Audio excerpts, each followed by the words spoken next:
Olá a todos e todas, eu sou o Davidson Viana, professor da Universidade Federal do Paraná, e hoje vou falar aqui com vocês sobre a melhor forma de ter estratégias de manejo e tratamento para os sintomas depressivos e transtornos depressivos que a gente identifica nos serviços de saúde, ok?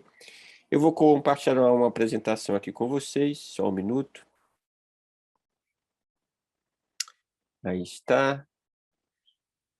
Então vamos lá. Sobre Esta aula é uma continuação da aula anterior que a gente apresentou, aí formas, os critérios sim, diagnósticos para identificação dos transtornos depressivos. Falando de tratamento. Tratamento não é bem a palavra adequada, a palavra mais adequada seria acompanhamento, né? Os transtornos sim, depressivos, assim, como um todo, eles são condições, que nem a gente aprendeu, que são multifatoriais.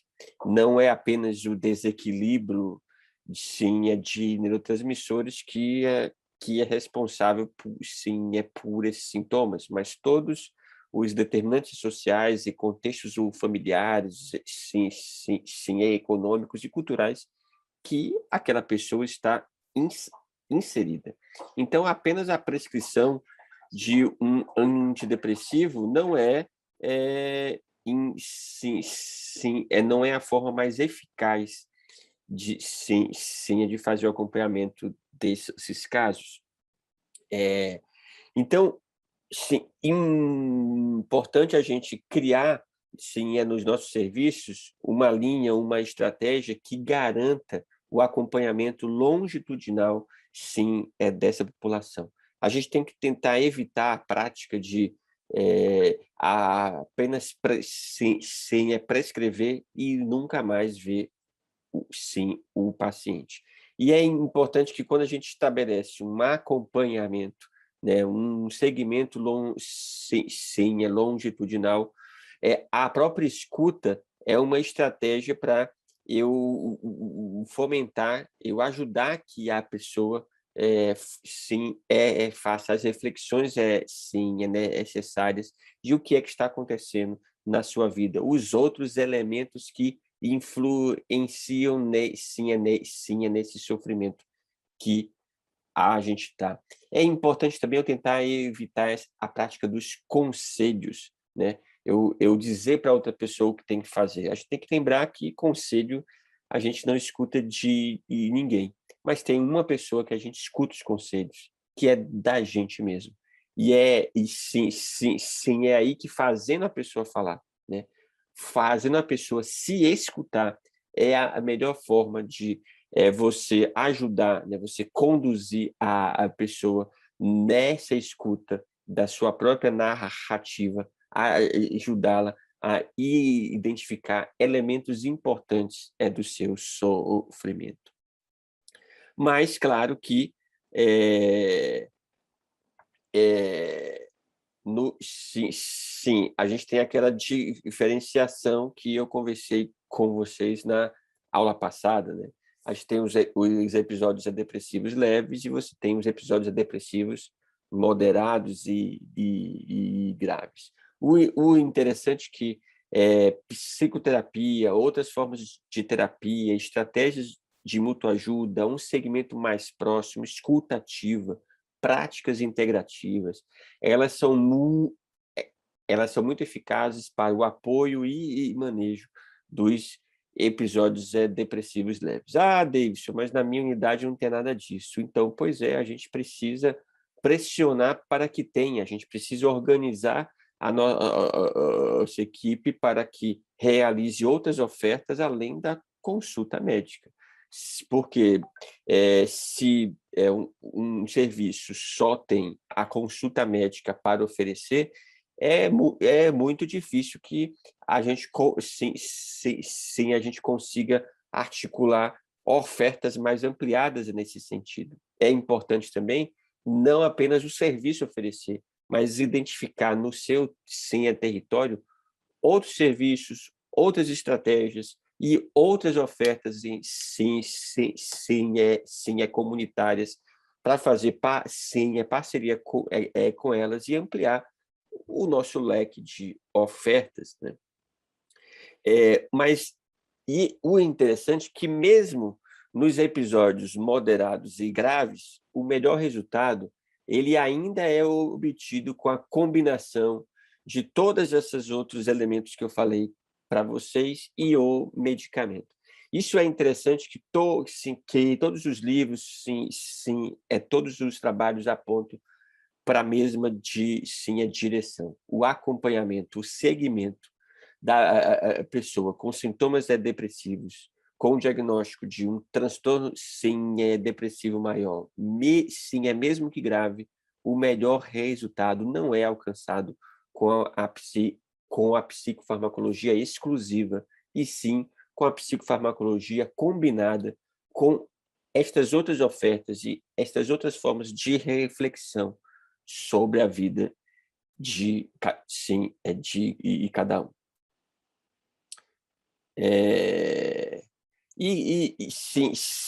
E claro, algumas estratégias que ajudam a gente a ter esta linha de acompanhamento, porque muitos de vocês podem falar, mas o que eu vou conversar com a pessoa, né? Então, para além dos sintomas, para além de verificar se os sintomas melhoraram ou não, é importante que na nossa conversa, na nossa consulta de apoio e de segmento, a gente possa explorar também a experiência dessa pessoa em estar doente, sabe? De ter uma anamnese que saia um pouco da listagem de sinais e sintomas, porque às vezes a gente prende a pessoa nesta linguagem também, o que dificulta também a significação do sofrimento do outro, né? A gente tem que entender a pessoa como um todo. Se é muito importante a pessoa sentir que está fazendo parte da construção das estratégias, da melhora da sua situação. A gente tem que identificar as potencialidades desse indivíduo, e a gente tem que ser realista na conversa, né?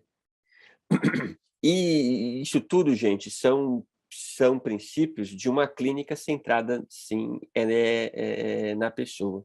E este aspecto, a gente incorporar este aspecto de valorizar o saber experiencial do outro, isso faz toda a diferença para a gente implicar o outro também, tanto na compreensão do seu problema, mas como na solução dele. O que é totalmente diferente se a gente reproduzir um modelo de clínica que a pessoa lista os sintomas, a gente fala, você tem a depressão, e aqui está o seu tratamento que um dia você vai melhorar. Você cria uma relação em que você oferece uma solução e a pessoa fica esperando o resultado de você. Então, por isso que a estrutura do segmento, a gente tem que tentar aos poucos mudar para, então, aumentar a autonomia do outro, tanto no reconhecimento quanto na busca de pequenas soluções para o seu problema.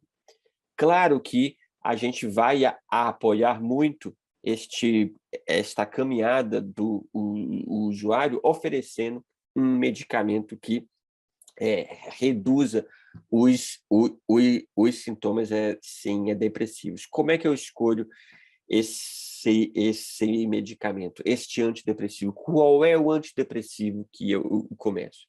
Bem, eu vou falar para vocês que essa escolha depende do custo do medicamento, se ele é disponível gratuitamente na rede ou não, nos mecanismos de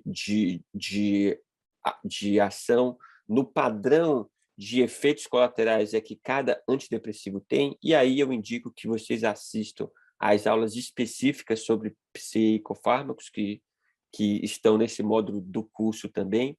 as suas características farmacológicas, o perfil, eu já falei de efeitos colaterais e, claro, né, os outros diagnósticos, as comorbidades do usuário. É exatamente por isso que a decisão, sim, tem que ser feito em conjunto com a pessoa. Poxa, Davidson, mas não há, então, um antidepressivo de eleição que a gente tem sim a começar porque ele é mais eficaz? E aí eu queria trazer esse estudo aqui para vocês, que eu vou explicar a lógica. Aqui é uma meta-análise de 2011, que ele traz aqui, por exemplo, é uma comparação de eficácia, tá, e de aceitabilidade entre diversos antidepressivos. É uma meta-análise que pegou, sim, diversos estudos comparativos, e aí eles fizeram um trabalho legal para a gente, que resumiram, então, das diversas meta-análises comparativas, a gente fez um quadro aqui em que resume, em termos de eficácia e aceitabilidade, a comparação entre esses antidepressivos: a bupropiona, o citalopram, a duloxetina, escitalopram, fluoxetina, fluvoxamina, milnociprano, mirtazapina, paroxetina, reboxetina, sertralina e venlafaxina. Então, são antidepressivos que, na aula específica de antidepressivos, a gente fala. Eles aí são tanto IRSS como inibidores seletivos da recaptação de serotonina e noradrenalina, tem a bupropiona, que é dopaminérgica. Então, tem várias, digamos assim, mecanismos de ação de antidepressivos mais modernos, digamos assim. Aqui não estão os tricíclicos e tetracíclicos, porque essa classe de medicamentos já não é usada, principalmente na Europa e Estados Unidos, ela não é mais utilizada. Então, e vejam que este númerozinho que está em cada quadradinho é o odds ratio, é a razão de chances, na comparação de quantas vezes digamos, aqui eu vou dar um exemplo, o citalopram ele é melhor que o milnociprano, né? Então, o citalopram, né, eu vou pegar aqui o citalopram e fluoxetina, pronto, que são dois comuns no mercado brasileiro. Então, o citalopram ele é 1,1 vezes mais eficaz que a fluoxetina, ou seja, é igual, né? Porque quando uma coisa é 1,1 vezes mais, não é significativo. Mas e o citalopram, ele é 0,9 vezes mais aceitável que a fluoxetina, ou seja, é igual também. Então, vejam que interessante, se a gente percorrer rapidamente por essa tabela, o número prevalente é 2, né? Então, todos os antidepressivos, esse espectro de antidepressivos no coletivo, né, em meta-análises que envolvem diversos estudos, tem tanto a eficácia quanto a aceitabilidade no coletivo, né, gente? Sim, parecidas. Isso reforça ainda mais o valor que a gente tem que dar para a história individual de cada pessoa. Então, eu tenho que saber, sim, por exemplo, que uma pessoa que tem uma vida sexual ativa e que já tomou a fluoxetina e que falou que a fluoxetina atrapalhou muito a vida sexual dela, então eu com essa história, então eu tenho que, não, então eu não vou dar nenhum dos outros aqui antidepressivos que sim tem um efeito tanto de disfunção e redução da libido, né, e também de disfunção sexual, eu vou optar aqui pela bupropiona, porque essa pessoa aqui tem esta aqui específico, mas a bupropiona não tem na rede, né, não é disponível, essa pessoa tem condições de ir comprar, também não tem. Então, ela só tem condições de pegar na rede de saúde. Então, a gente tem entre fluoxetina, imipramina e amitriptilina. Então, a gente tem que explicar para as pessoas qual é o padrão de efeito colateral de cada um deles e a pessoa ajudar a gente a escolher, né? Porque, querendo ou não, tem um tanto de chute, né? Qual é o melhor? Não sei, é tudo igual. em termos coletivos, mas para cada um, às vezes, a experiência é diferente, né? Porque, porque, porque cada um tem um padrão de organização, né?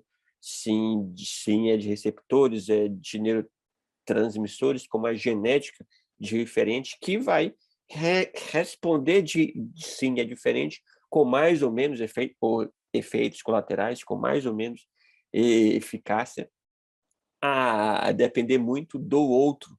E por isso que a gente tem que valorizar muito o que o usuário nos traz, né? Se ele falar que este medicamento, eu tomei aqui o citalopram e o citalopram está deixando o meu pé direito estranho, eu tenho que considerar sim, eu tenho que dar voz a essa sintomatologia. Se isso está incomodando a pessoa, isso é significativo, sim, né?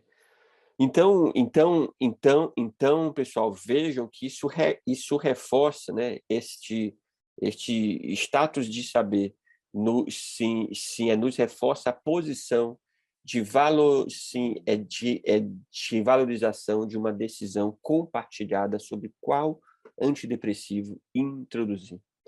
Isso é importante também, que uma vez quando eu introduzo o antidepressivo, uma vez que ele chegue na dose terapêutica, ele leva, né, de 4 a 8 semanas para começar a fazer efeito, né? E para eu poder averiguar a resposta da diminuição ou não, sim, é desses sintomas. É, e, e por isso que é mais importante ainda, uma vez que a pessoa está com episódio depressivo e ele sendo grave, a gente tem um acompanhamento mais curto, e não um acompanhamento, então volta daqui a 2 meses, que só daqui a 2 meses eu vou ter uma noção de que se você melhorou ou não. Porque a gente viu que a pessoa pode estar com ideação suicida, a pessoa está precisando de um apoio mais próximo. E a gente viu que não é só o medicamento que possui efeito na melhora dos sintomas depressivos, né? Então, isso aumenta ainda mais a importância de, além do medicamento, eu ter outras ofertas ou ofertar a mim mesmo, eu como médico, eu como médica, eu poder acompanhar a pessoa mais frequente e mais proximamente. Isso faz toda a diferença, gente, porque, veja, eu poderia no meu consultório falar assim: dona Maria, a senhora me falou que tem isso, isso, isso. Eu já sei. Eu identifiquei que a senhora tem depressão. Então, toma aqui um remedinho que a senhora vai melhorar, né? Então, que mensagem eu estou passando com isso? Eu estou passando a mensagem, que a dona Maria, opa, então beleza, o doutor identificou o meu problema, deve ser uma doença, e ele está me dando um remédio que vai me curar, né? Então, beleza, então ótimo. Só que vejam esse gráfico aqui. 1/3 das pessoas, elas não respondem à monoterapia, né? Ou se a monoterapia não é a palavra, porque mesmo que eu coloque 2 antidepressivos, mas a terapêutica exclusiva, sem medicamentosa, ela não vai pegar 1/3 das pessoas sintomáticas. Então vejam que se eu transformo ser o meu setting clínico, eu vendendo isso, eu vou gerar insatisfação. Então, e mais ainda, né? Eu vou levar uma cronificação, porque aí, doutor, eu não melhorei com esse medicamento, não. Então me dê um medicamento melhor aí para fazer efeito. E é diferente se eu tenho uma postura assim, né?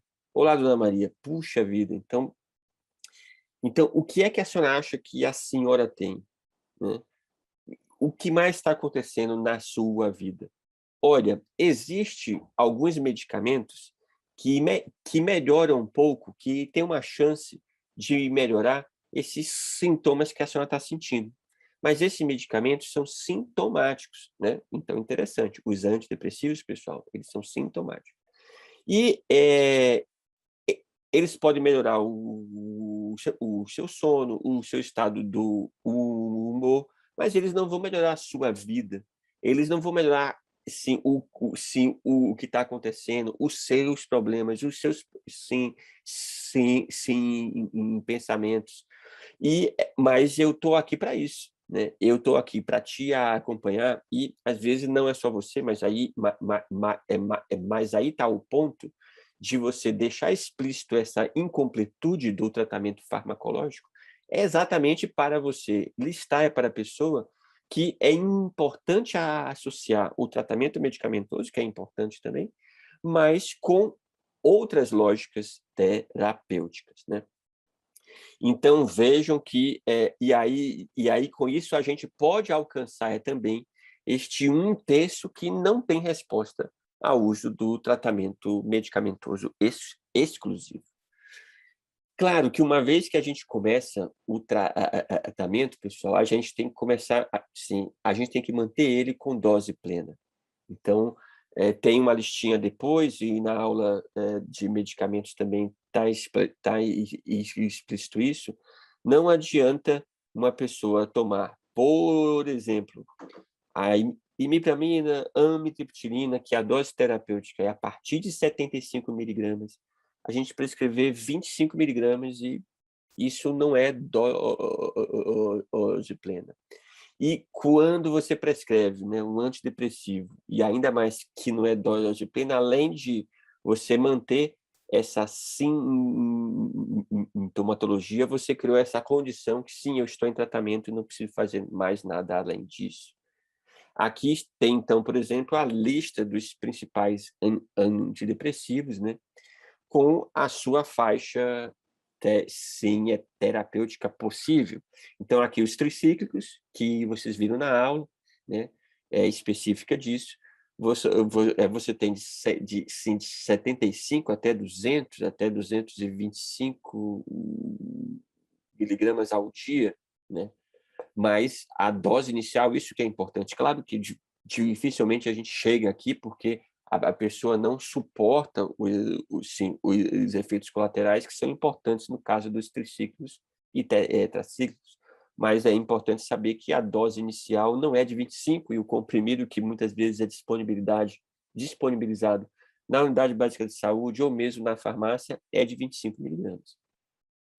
Já a fluoxetina, a paroxetina, aqui a sertralina, né, os IRSS, os inibidores seletivos da recaptação de serotonina, a dose é entre 20, né, a 10 miligramas em alguns, mas a grande maioria de 20 miligramas. Então aqui também, para a venlafaxina, mirtazapina, né, duloxetina. Então, você vê a dose inicial. E aqui também os demais. Né? Então, a gente tem que saber, né, que, às vezes, a dose terapêutica não é a quantidade de miligramas que está em um comprimido. Então, e por quanto tempo a pessoa deve tomar antidepressivos? É para a vida toda? Essa é a pergunta que a gente faz. Os antidepressivos, de novo, eles são sintomáticos, eles não previnem novos episódios, sim, depressivos. Eles devem estar em uso enquanto durarem os sintomas.